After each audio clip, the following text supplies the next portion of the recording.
and stuff. So there it goes. And by the way, those that have joined us, this is Free Your Mind podcast, the handle that this gentleman that's here with me, that's his podcast. I threw the link in there and you can check it out. We're just kind of talking more or less. I kind of wanted to just introduce myself more formally to Bill, and we both kind of like blab. So why not do it on here and see if anybody wants to join the discussion? And I like putting out Bill's work if possible too. So well, thanks, man. I appreciate it. I don't know if you want me to use your name either. So sorry. No, absolutely. You know, you're out there. You're out there, right? I have nothing to hide, man. I'm not afraid of anybody finding out who I am, and it's not anything that, you know, it's that we're all just people here, you know, or maybe off-world other type of entities, but you know, there's tools that we have as individuals once we start tapping into this knowledge that you find out why it's been kept from us, because it's very powerful. We can access universal intelligence. It looks like we got a Joe Public coming on. Yeah, for sure. I like that. Let's see if we have a question here, but if not, you know, I have some things we can also hit on. Joe Public looks like he's coming on. Yeah. You want to let him on? I guess you got to let him on. I think he's working on it. Hey guys. Hey Joe, how's it going? Not bad. So where you at in the world? Upstate New York. Okay. How about you? Seattle, upstate Washington. This is about 50 miles north of Seattle, 45 miles north of Seattle. Nice. And Tyler's in, well, I guess you can say. Yeah, Salt Lake City, Utah. I was in very northern Washington about a year and a half ago. Very nice place. Okay. Yeah, I love it here. It's been getting nicer, and we're getting the gardens ready. We're getting planned, getting some mulch amended to the soil, and just set up one of those pop-up garages for my tractor. And excited, man. I love it. Right about this time of year, we start itching for fresh fruits and vegetables, juicing, and just get out there and work in the earth, you know. It's awesome. Absolutely. Yeah. This is when you kind of get start feeling the pressure too, because it's all coming at you 100 miles an hour, and you have a lot to prepare for. All I've done is start a little sprouting station. I don't know if I'm going to get into the whole going all out with the gardening this year, but I know you're into that kind of stuff, Bill. Well, not just that kind of stuff, but I mean, it's a part of your kind of lifestyle. You kind of have a homestead and grow your own food. And yeah, my goal is to never ever have to go to the grocery store. That's a big goal. I'm sure it's hard to match, but it's really, you know, upstate New York. Yeah. In upstate New York, I don't know if that's possible with the short grow season up there, right? You have like 2.5 months, and then you're like in ice the rest of the year. Yeah, I wouldn't. It's not quite that bad. Yeah, you got you know, innovations in farming too. You know, vertical farming, indoor farming, you know, all that stuff that you know, people, and permaculture. That's what I'm getting into right now, man. And I grew some plants, and I was just messing around, and I put them out with no till, where I left this section that I tilled, and because you have to amend the soil when you till it. I mean, and these plants, they took a while to get started, but once they got started, man, they went crazy in the stuff that I didn't till. And they take a lot more work to upkeep, because like all this stuff was trying to grow over it. I'd have to go back out there and tear it down, but I could not believe it.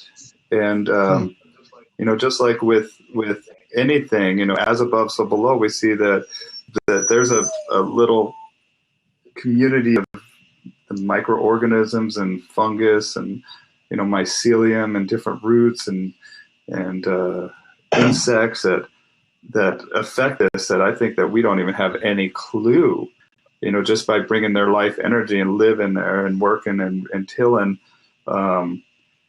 there's a reason why we have to amend our soil if we don't do this. And so permaculture, I'm really looking into, and we're planting a lot more fruit trees. We just planted 6 more, and we'll probably plant 6 a year. I want to try to plant at least, and then we'll have our own little edible park. Do you have a way to get natural seeds? Well, we save our seeds, and then we go to collectives and stuff. We try to keep it natural, or try to keep it where we know and can trace back. And that's absolutely. We look for heirlooms, and it's really cool, man, when you start getting into this stuff, because here, kohlrabi. I never had it in my life. We're growing it this year, but I guess there's all these different varieties. Kohlrabi. Yeah, I never heard of it. And it grows really well up here. Yeah, some Asian thing. Is that a root vegetable? Yeah, I don't know. Here, I'll see. Kohlrabi. Yeah, it's green. And my wife loves it. I don't even know. She was talking about it, so does my neighbors. And we belong to we belong to a community center here. Every month we go and we meet there, and that's really cool. It's at a schoolhouse that's 100 years old. Yeah, kohlrabi is a vegetable. It's a member of the cabbage family. Unique appearance, and so we're going to work on that. We got some horseradish. I guess wasabi is very prized, and it grows on some wet land. So we have some wet pieces of the property that we're going to try to possibly grow it on that as well. Do you have some involvement in the Free Your Mind conferences that I've seen posted online? Oh, well, I was inspired by the Free Your Mind conference. That's cool. To start my own podcast. And then I went and I did some searching on Free Your Mind, and how I found out about Free Your Mind was from Passio, Mark Passio, and listening to his stuff. He was the founder. He's one of the founders. Mark and John By, but he was the initial founder. And after hearing this guy's stuff, I'm out there working on my tractor every day, and I'm like, man, this guy's talking about stuff I've never heard, and I consider myself, pretty well educated as far as I read a lot, and I like to pull the thread and watch how it unravels, and I just had to meet him. And so I met him and shook his hand and went out to dinner with him a couple times, and just saw that he was a great dude. And I was like, man, I want to start my own thing here on the West Coast. And I went and I researched, and there's a couple other Free Your Mind podcasts that do music. And I went and saw that the domain was available, so I snagged it. Just on a side note, did you happen to watch the new X-Files recently? No, I did not. Oh, wait, I saw a couple video clips from it, and my jaw was on the ground. You just said something that just reminded me of straight out of one of those episodes. Well, Joe, how are you familiar with the Free Your Mind conference?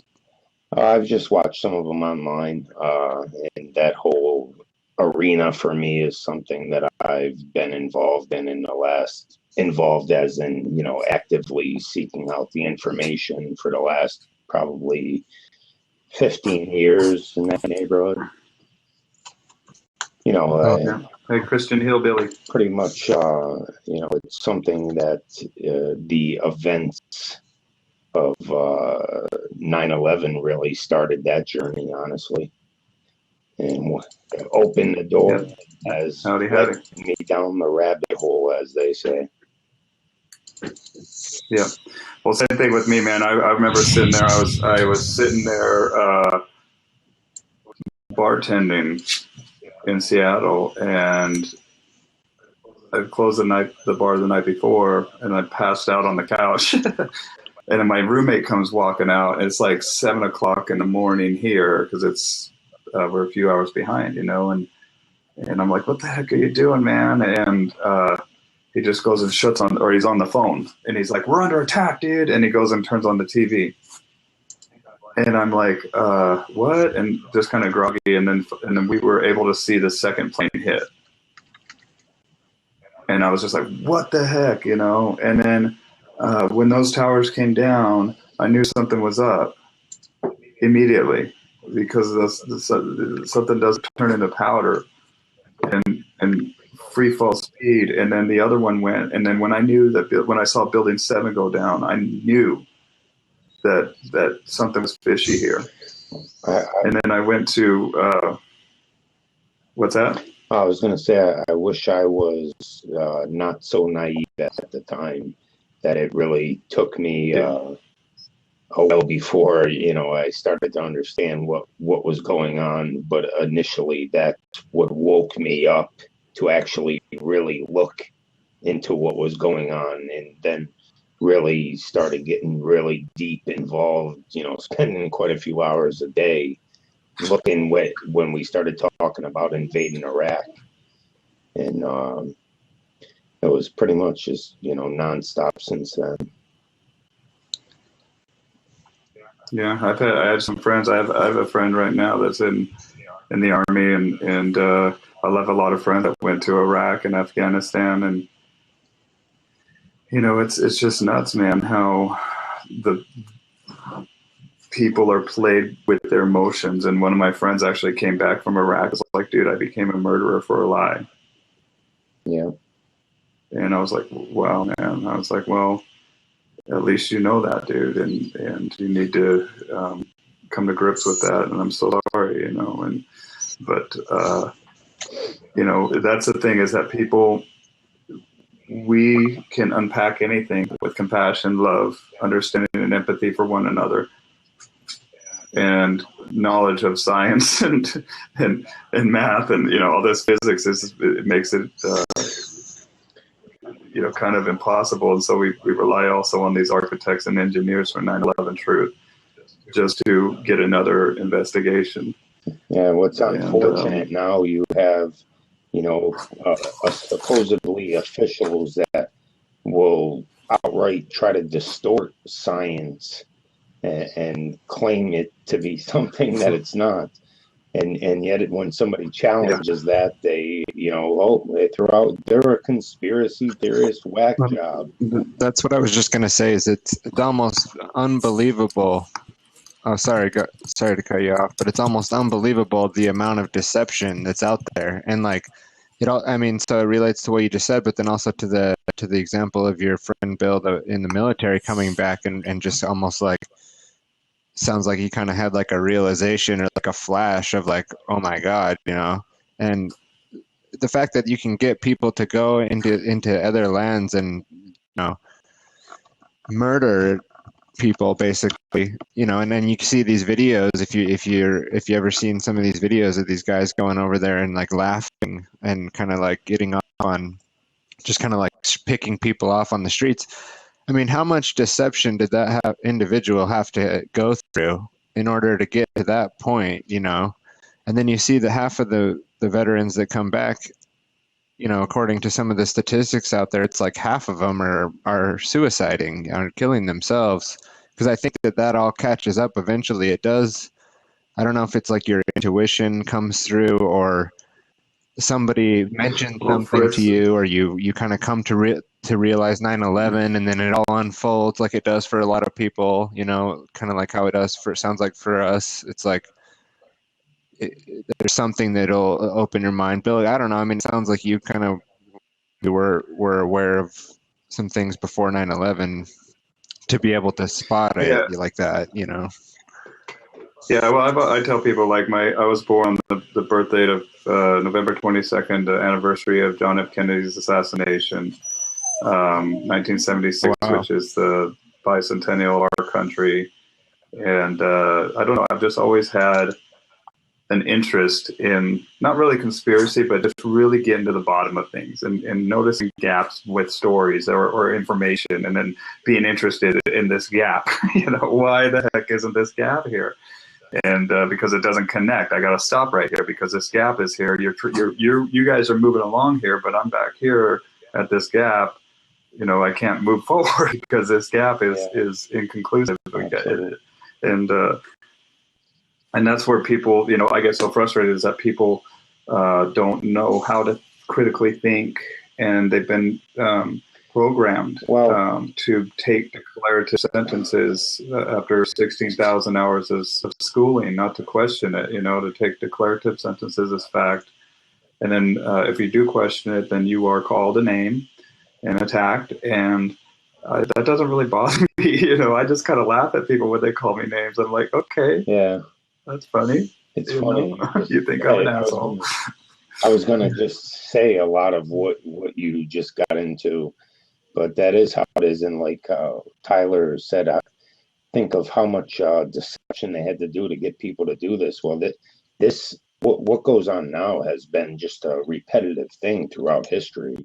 Whether it was World War I, and the event that essentially triggered the involvement of the United States with the sinking of the Lusitania was a pre-planned event. Pearl Harbor, it was not a sneak attack. Right, it wasn't a sneak attack. We had official notification even before the attack from the Australian government, but Japan itself delivered a declaration of war before they attacked that the government claimed never got to the top. Yeah, who's going to forget that? A country's declaration of war, and somebody's going to forget to give that. I mean, it's just absurd. But there's so many things. Yeah, I mean, there's, the books that I like. This one is a good one here. I'll pull this one out here. Non-Difficult Conspiracy. This is a good one. Have you guys read this one? It was written, I think, in 1977. Is that Eustace Mullins, or who is that? This is Gary Allen, but it's an easy read. I mean, you'd probably do it in a couple hours, but very important read. Very important read. And then also for the critical thought and critical thinking, we have the Trivium. But this one's kind of the Christian, but you get the gist of it. I mean, this one is, and then the Quadrivium as well. The other four liberal arts. This one is definitely worth buying on Amazon. It's like $12-13. It's a bestseller now. And I love that it's a bestseller because this one gets into so the Trivium, is grammar or logic and rhetoric, and then the Quadrivium is number, which is arithmetic, geometry, harmony, and cosmology. Do I have a dog back here whining at me? So, and those are definitely books I recommend. And then also for anybody that's studying 9/11, Dr. Judy Wood's book. I know I got that somewhere. Where are you at? Yeah, I'm not particularly high on her opinions of myself. I won't say that she's absolutely wrong by any stretch of the imagination, but I think she is used as essentially a diversion, but that's just my estimation. She does have some interesting information with her book, and then the amount of evidence that she's compiled is definitely warrants a gander. Sure. Well, any information, people should always be open to every avenue that they come across. I think it was Passio who's talking about like this new talk he wanted to have on becoming the psychopath or having the psychopath. I think he said he wanted to title it. And I was having a conversation earlier today on Blab with a girl who we were talking about, we came to a lot of conclusions, and it's like, okay, well, what do we do about all this? And it's like, she made a really good point, and I've heard this reiterated a few times recently. It's like, if you're approaching somebody to try to like give them information, or you're willing to like work with somebody and you kind of like sense that they're into the information, that they're open to something, like that's kind of the first thing that we have to do with other people around us if we're trying to share information is start to get really good at feeling out the people that might be perceptive to the information, because I think like you can end up spending a lot of time like spinning your wheels talking to people that are not, in the end, they're just going to be overly skeptical, or they're going to reject it and they're going to waste your time, or they're just going to throw you off as a conspiracy theorist. So, but at the same time, there's plenty of people out there who do know like something's up, and they're kind of just like aimlessly wandering around. And we can use our. And the reason why I brought up the having the psychopath talk is because one of the main qualities of the psychopaths, the kind of upper echelons of these creatures that kind of create these systems that we have in society right now, where the pyramid structure, not all the people in the pyramid are necessarily psychopathic, but then as you get closer to the top, it's more than likely that, there's psychopathic tendencies, or at least tendencies within linchpin positions. These. Yeah, sorry. And not only that, but I recommend people reading about the lifestyle of the global elite. It's pretty good life, man. And it's something that they don't want to go away. And not only that, but it's a very big separation from what we live. And I mean, there's etiquette and protocols and secret societies that, I mean, there's just even schooling that we have no clue of. That have their own little secret societies. And it's one book that I recommend to check this out is Wiseman by Isaacson. It's a pretty big book, but he talks about Averell Harriman and the guys that built this country after World War I and after World War II. And it's crucial reading. It's definitely, and it's pretty interesting. It gives you an insight of behind the scenes of this guy's lifestyle, and how they put precedence on bloodlines and secret societies, and there's a romantic factor to their life. Who was the author of that? Isaacson, I believe. Let me double check here. I haven't read it for a bit. What about Tragedy and Hope by Carol Quigley? Oh yeah, that's a must. That's a must read. Yeah, and as well, and as the recent Joe Plummer. I don't know if you've seen this. His book on it's his summary of Tragedy and Hope, and he was on Richard's what does he call it, the deep end? Do you guys are you in the Tragedy and Hope community at all, or any Richard Grove? I am. Oh yeah, here's the book. Walter Isaacson. Richard had the author of that Tragedy and Hope 101 book on as an interview. It was really good stuff. That guy, he needs to be looked at, and I really like their approach, because they're taking the Tragedy and Hope book, and it's like he's condensing it down into a. Hold on one second. I gotta grab my dog. It's like an edible format. So. Tragedy and Hope for Dummies.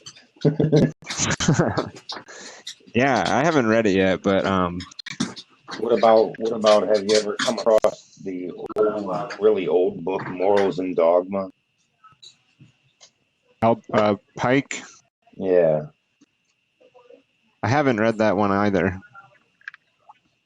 I have never even seen one, but I've heard people lecture about it, and how in that book he goes into describing how the people will be manipulated into having the First World War and the Second World War and ultimately the Third World War, which, mind you, that was written in the 1800s. So how could this guy even have that, thought in his mind to begin with?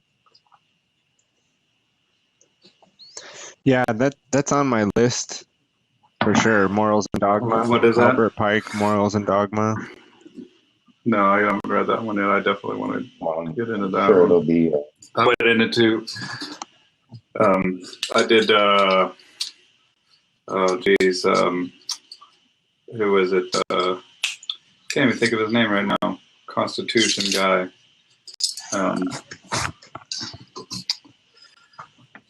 Can't even think of his name. Common Sense, Thomas Paine. No, Thomas Paine is the man. Thomas Paine is the man. I love that guy. Thomas Paine is my favorite of the founding fathers, I would say. Mine as well. I'd have to agree with you as well. And yeah, he was definitely kind of pushed in the background, I think, as far as the true contribution that he made to the Declaration of Independence and Bill of Rights. Well, and he just nails it, like the way he can condense it down in like common sense. The way it's written in a way that can be understood, and I think that's, I think what we've touched on a little bit here is like putting things in a way for people so that they can integrate it, because the truth could be understood easily if it's worded the right way, if it's delivered correctly. Lysander Spinner, yeah, that's the guy I was reading on. Lysander Spinner's Vices and Not Crimes, and with this whole topic, as a whole, I don't think it's easy for any person to understand it, because there's so many facets to what's going on, and you really have to do the footwork yourself in order to even have a grasp at all, to even comprehend the magnitude of it, so. But. Well, and even when you get the comprehensive magnitude, like all we do is like touch bases on more information, Yeah. and more understanding, and like, okay, cool. Did you guys read this? Have you read that? No. Okay, I've read this. Okay, cool. And it's just like, but once you've gone through everything, I mean, it's a ton of data and it's a ton of content, but it pieces together, and you start to. It's weird how this little. That Tragedy and Hope book is amazing, because I like how it goes from one area, boom, and then it'll go to the other area, and then it'll go to the other area, and just kind of give you this overall, the whole world view of what's happening right now. And it talks about the tribal factions and the different political influences that are causing these this disagreements, and then all. It just gave me a way better understanding of what was going on in the world, where I think that media definitely leaves out a little bit to lead that contradiction into, also leave a little disconnect in that mind too. A little bit. I think here's what we get. Well, that's all they do, Here's what we get from our media. We get 99% bullshit, 1% truth, and that 1% of truth is spun to fit the bullshit. I mean, because it's all. Or a glib. I'm sorry, go ahead. Right, and so, I personally think that and I'm not trying to be on some mission here about talking to other people. I don't know if that's necessarily what you guys are getting at, but I kind of like the idea of, like I was getting at with the psychopath. The psychopaths are able to read people very quickly, and they can read body language, and they can really kind of pick their prey and use the right tools to manipulate that individual. Well, we kind of have to have those aspects too. We have to be able to see where the person is at and what level they're at to deliver that right piece, because you don't want to start with World Trade Center 7 if they're still completely in the left-right paradigm watching Fox News all day long. You might have to start with just explaining to them how the news is manipulated, rather than go into the how the Anglo-American establishment and the Federal Reserve System, even though that's low-hanging fruit as well. I think if you asked, let's say you could poll the whole country, and you ask the question, do you know the media, or believe the media is manipulated, or it lies, or something to that effect? I guarantee you'd probably get a 90%, that would say yes. But out of those 90% that would say yes, if you ask them how many of them believe that September 11th was a false flag, you would probably get 50% out of that 90 that would believe that. And most of them would say, no, I don't believe that anybody in our government could participate in something like that.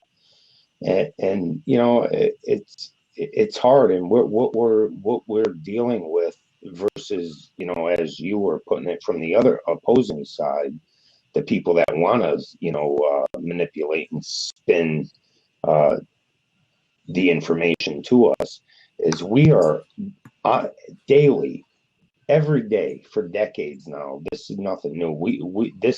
The people of this country and of the world are influenced by the psychological warfare that is a constant in everybody's life every day. There's no getting away from it. We all get exposed to it. And most of us have been exposed to it from the day we were born.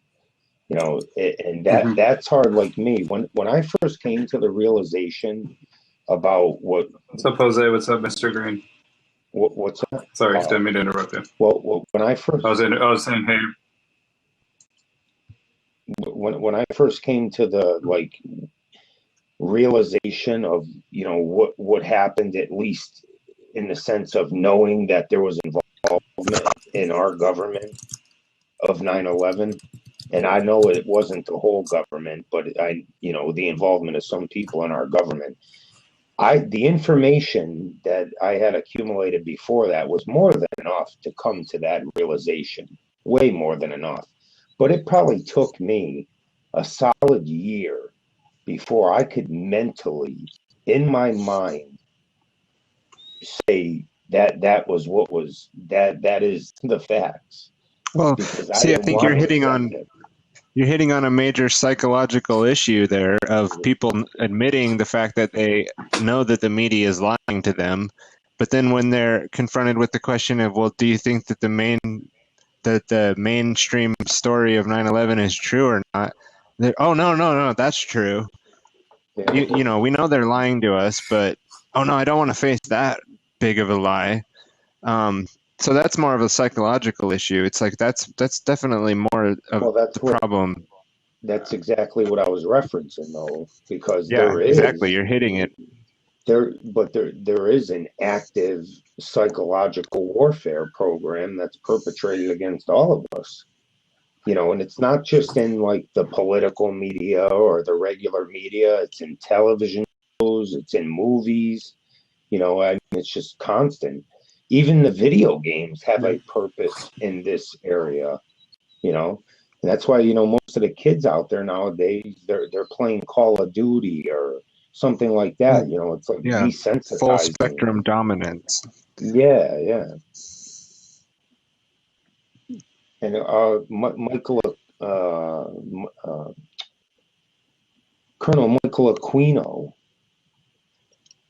wrote a book on psychological warfare for the Department of the Army. That guy was a founder of, he broke off with the Church of Satan and founded his own sect, the sect of Set, right? Yeah, the Church of Set. Yeah. Was McKean, definitely they did, you know, it's all trauma-based mind control, man. It's all trauma-based mind control inflicted on a mass scale. Yes. And, you know, just like what you said, how it took you a while to actually have a grasp of this. That sounds like trauma to me. Well, even though, and that's why I made the point, even though there was overwhelming evidence that said this to me, that I already had come across, it took me a year probably to overcome and process, you know, because I just didn't want to believe and accept that. You know, you even question your own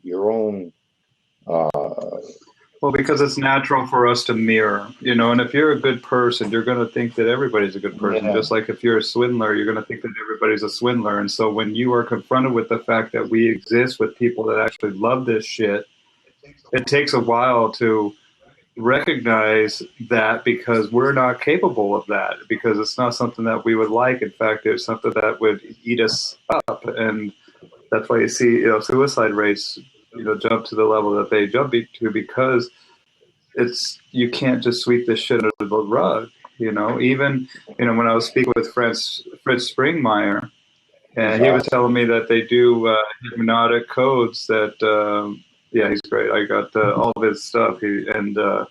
it's pretty incredible the information that he has. But he also talks about hypnotic suicide codes that they will implant with these soldiers too. Once they're done with their dogs, and they send them off and put them to sleep. Yeah. Have them do it to themselves. And actually, Tyler, I got to run here in about 4 minutes, man, No to worries. take care of a couple of other dogs that I'm here training and working with. But let me talk about my podcast, freeyourmindpodcast.com. And we're up to 90. I'm going to do 93, and then I'm going to take a break for a while. And number 93 is going to be with Mr. Passio. We're going to be talking about Lama and 93 and order followers and all that stuff. So check it out, man. We definitely. I started with 2 other hosts, and now I'm running it solo just because we had some scheduling conflicts and it was hard to put everybody together. And I felt that this information was too valuable to sit on, and that we needed to get it out. So, do you stream it live when you're doing it? No, everything's pre-recorded and edited, and then I do it right here where I'm standing, and get my guests from all over the world. We've done Vinny Eastwood, Mark Devlin, even Mark or Android Jones, one of my favorite artists, who was in Thailand when we did that interview. So, Bill, are you going to Free Your Mind this year? Oh yeah, I'll be there. freeyourmindpodcast.com. Yeah, I put the link in the chat. It's like way above. You have to scroll up. It's like the second link in there. Yeah, I'll do it. I'll do it really quick. Yeah, Bill, we should have more talks. I mean, I know you're a busy guy, but I think that's kind of cool, and we should kind of start to get some of this stuff archived on here, I think, Absolutely. Well, then let's just start talking. Let's focus on topics. I think that we should focus on maybe Hermetic teachings. For first one, the seven principles of Hermeticism, and maybe go from there, and then invite people to come on board, but stick within parameters, but also kind of leave it loose in case we, have a guest that is knowledgeable in another topic that we can pursue. Sounds good. Yeah, I got a pretty good following on the Free Your Mind podcast now. So, and I just started it in May, and very thankful, man. So, and I want it to be all free and no advertising, no nothing. I'm paying for this stuff out of my pocket, but it's not too much money, man. It's easy, and the information is way too important to put it behind a financial firewall. Well, I appreciate the podcast, and I've been following it, and absolutely think it's awesome that you're having Passio on for number 93. That'll be a milestone. I think he was the first guest as well, right? No, he did 23. He did number 23. Yeah, we did. Raul and I did that. But 23 is a Thelemic number that symbolizes mind control. Yeah, or 666. Yep, exactly. And then, and so we go in that. That was a good one. That one actually got picked up and went viral. A bunch of other people redistributed it, and that's absolutely what I want people to do. Invite them to take this content, repurpose it, use it for whatever you can. We don't want any licenses or any permissions or anything. Get it out there. Get it out to as many people, who have the eyes to see and the ears to hear. Otherwise, it's just going to be words, words, words. We need more people like you. That's what we need. That's the only way to combat any of this, is by just people spreading information, having discussions and debates. It's the only way. Yeah. Well, and if you're not offending, you're not discussing. You got to get into this stuff, man. And just like they say, don't talk about sex, money, or politics, because we might, or sex, religion. No, religion, money, and politics. So we might figure it out. They want us to talk about sex and just focus on the sex. One of the things that I liked really quick, Bill, before you're like, I kind of followed you guys from the beginning. I was listening when it was Raul and Patty and yourself, and you guys were fresh off Free Your Mind 3, right? And just that energy that you guys carried into it. And then the fact that you weren't somebody who, you were just an average guy who was putting it together, and then the interviews just kind of started coming, and it was all really good information, and it was inspiring. It all ties into the whole idea of your mind, and get involved. Don't just sit back and take in information and know little tidbits and factoids. Start to live it a little bit, and as soon as you start to do that, it's amazing how it kind of just starts to come together, and the tools that you'll need to start working on what is called the great work kind of start to present themselves, and you just kind of need to grab hold of them and start using them, and then your life can be happier. We don't all need to sit and stew in the negativity of how badly we've been deceived and how bad things are, and we can face all that with a kind of a spiteful attitude, almost saying like, yeah, well, that's all happening, but we're still gonna continue to carry on and do great work, and not only just the great work, but also have fulfilling lives as well, and not just live in turmoil and depression with this. I think that's kind of one of the tactics as well, is to get people to realize what's going on and then just be so utterly depressed that they don't actually be affected. They're not affected. Well, I recommend people. There's a talk out there, and it's by this lady named Brene Brown. Okay, she does some TED Talks, and the TED Talks that she talks about, but there's one on Amazon, and you got to get it. It's called The Power of Vulnerability. Okay, and this book is amazing. She talks about shame, and she studies shame. And she makes a very poignant point in her book when she talks about how much trauma we are inflicted with every day. And I think that's what it is that we have been thrown so much trauma that we are expecting it to come right around the corner, okay? And, an example that she puts in this book is like, imagine that you're watching a family that just went out and they're singing Christmas carols in their song or in their car. They just picked up a Christmas tree. It's like a movie you're watching, right? And they're like drinking cocoa and they're just laughing, having a good time. What happens next? And like 80% of the people are like, car wreck, boom, or whatever, And it teaches us that we are not, we are so used to all this trauma that is being thrown at us on all these shows, action shows, and news, and all this stuff that we're being bombarded with.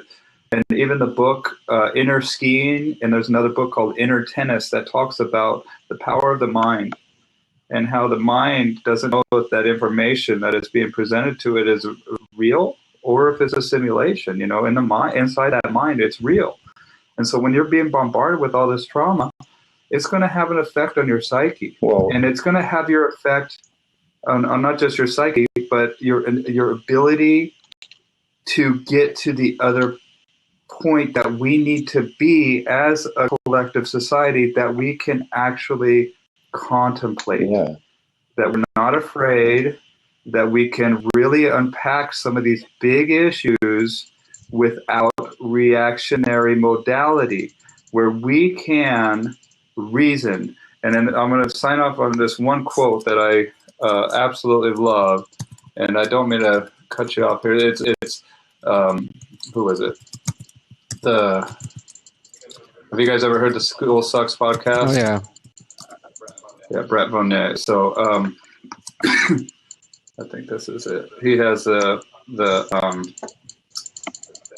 best quote down here, and this is where I think it is it gets us into reactionary modality, right? Because we're getting bugged with all this trauma, and to a point that when we do see like real trauma, that we have kind of like a backlog of energetic trauma to deal with, right? And as long as that's going to happen, we cannot access all the parts of our brain that are going to allow us to really fully grasp the situation. And so that's our goal, is to get us out of reactionary modality into response. And here's the quote really quick. Between stimulus and response, there is a space. In that space is our power to choose our response. In our response lies our growth and our freedom. Viktor Frankl. And you know, with all that trauma that you're talking about on that one end, you also have the daily financial trauma that the vast majority of people are under, which is obviously by design and part of the whole system. You know, that because that's how most... The master is slave to the lender. Yeah. Well, thanks, Bill. If you have to run, no worries, dude. I got to run, you guys. Care, have a good night. Yeah. You too. Yeah. We'll probably keep chatting, but take care, man. Talk to you again. You too. Good night.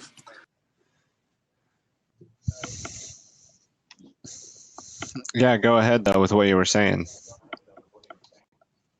Yeah, I was just saying, on top of that the trauma angle that he was referencing, that the whole financial trauma that people are under on a daily basis. I mean, the vast majority of people out there are just literally, people say they live paycheck to paycheck, which is true, but you could even break it down to living, you know, day to day when it comes down to it, because yeah, it's paycheck to paycheck, but each day, most people, they don't go to work, they're not getting paid, you know, and they're not making that much money to begin with. And that's a heavy burden that is on primarily the vast majority of people in the world. And it's something that takes, you know, the vast majority of a person's attention, just, you know, trying to, you know, guarantee that they're going to be able to sustain themselves and their loved ones. You know, it's a heavy burden.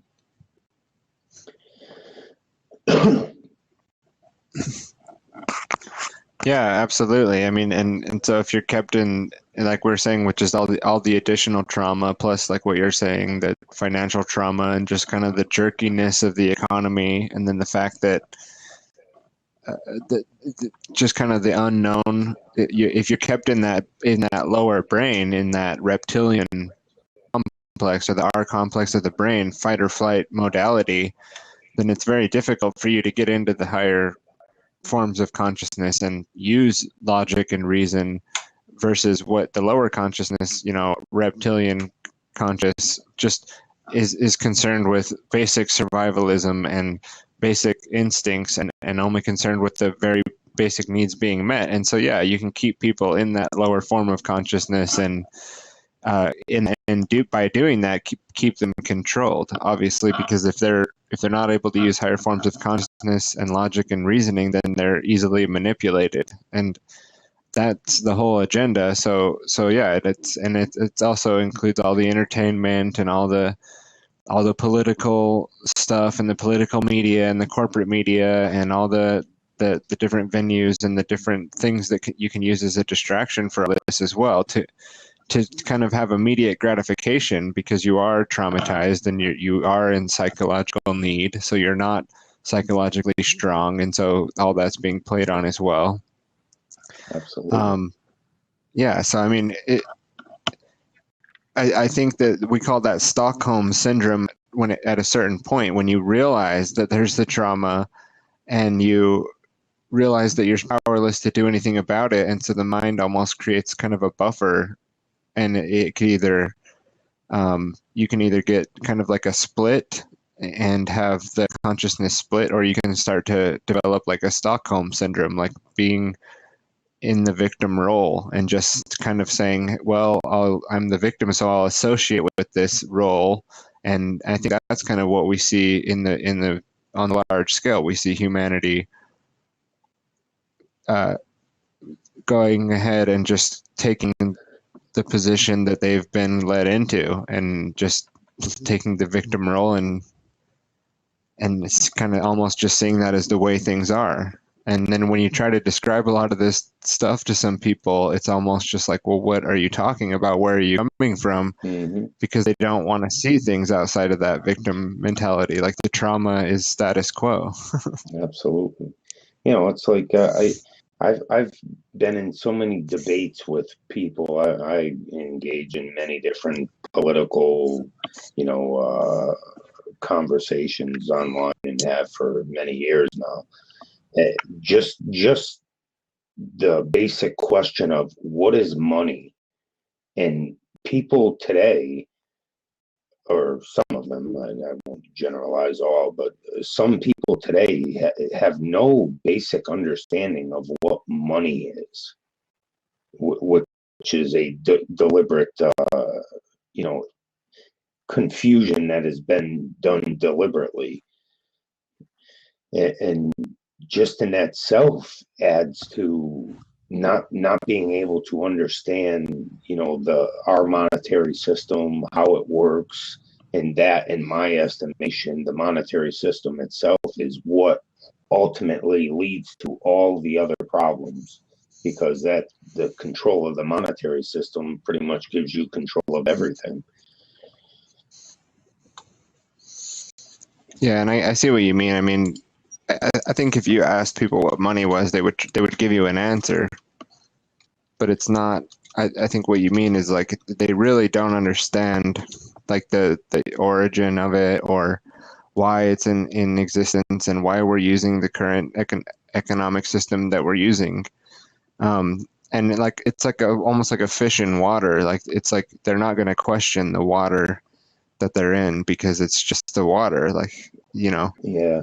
people have been so abused into not using critical thinking that they don't question stuff like that, even though it should be questioned. And you know, we may or may not be powerless to do anything about it. But I see what you mean, though. It's not like you're saying you ask people about money and they're not able to give you an answer. They probably give you some form of an answer, but it's not an understanding of the current monetary system at all.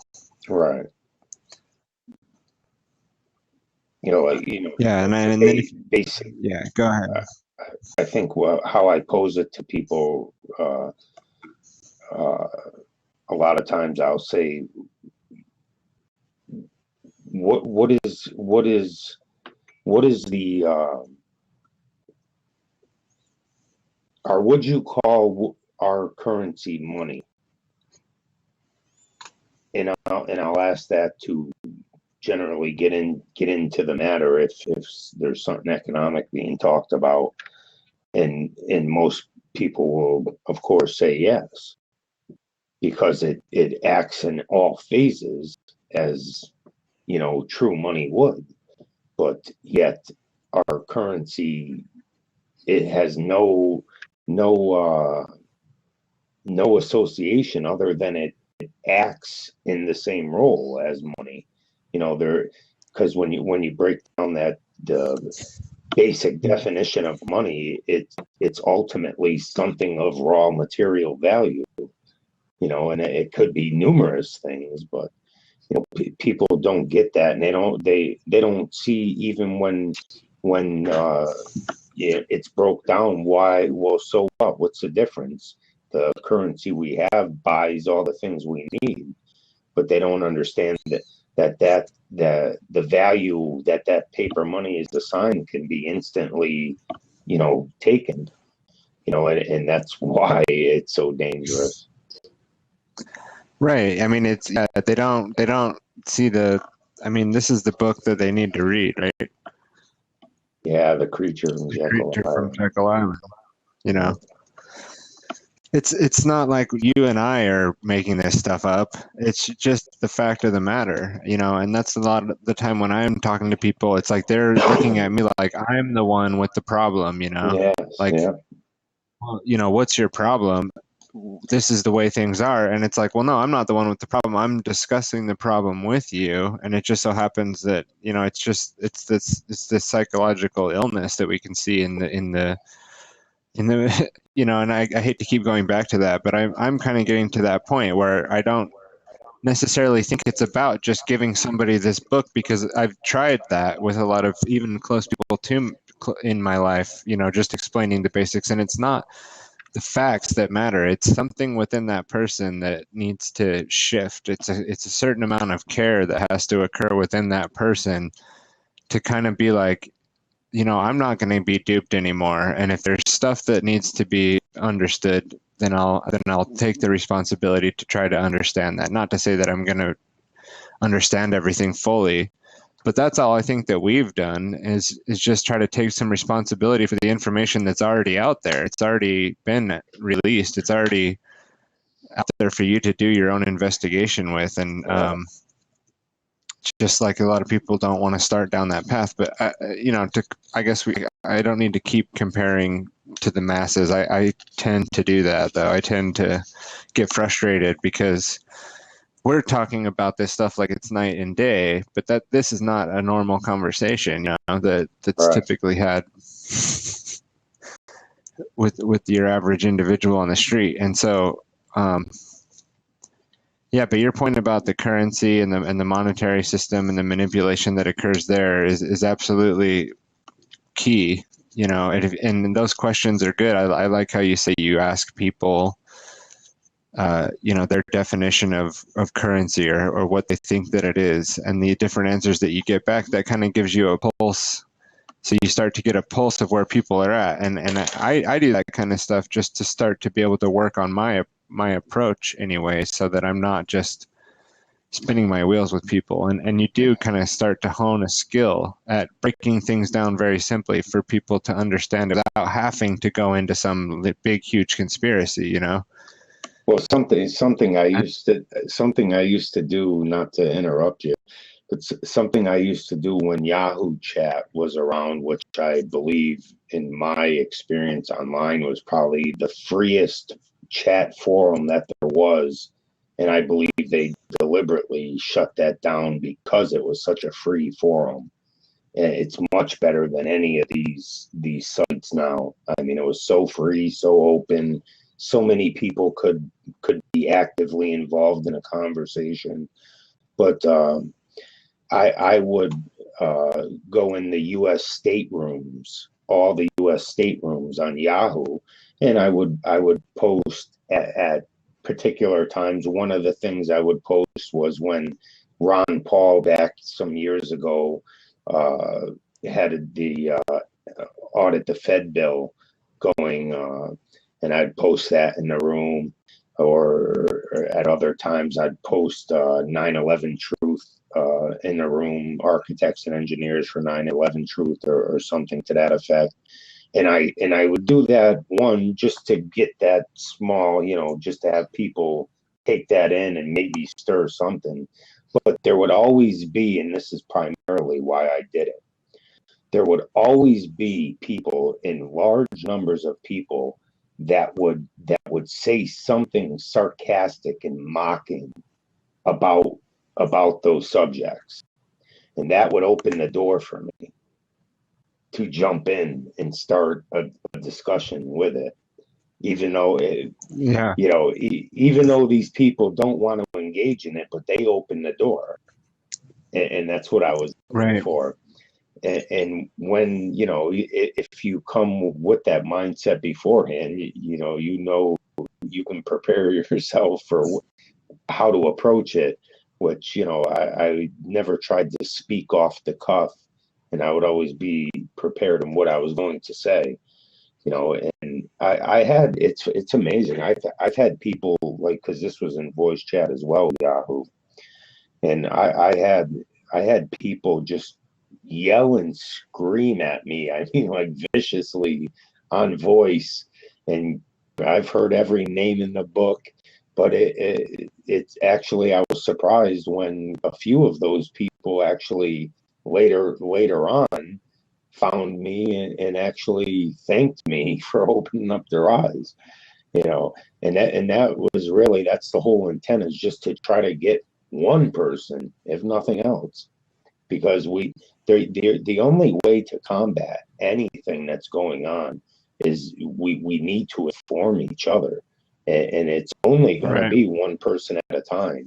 But one person's going to reach another person, and it's just going to progress. And I've seen that progression, absolutely. In the last 5 years, I used to go into a chat forum 5 years ago, and I'd say it was probably 90% the people that, like, for say, believe the official story of 9/11, to where now it's like a 50-50, you know, and sometimes it's even more in favor of the people that don't believe it. So there's been a Right. progression for sure. Yeah, totally. That's awesome.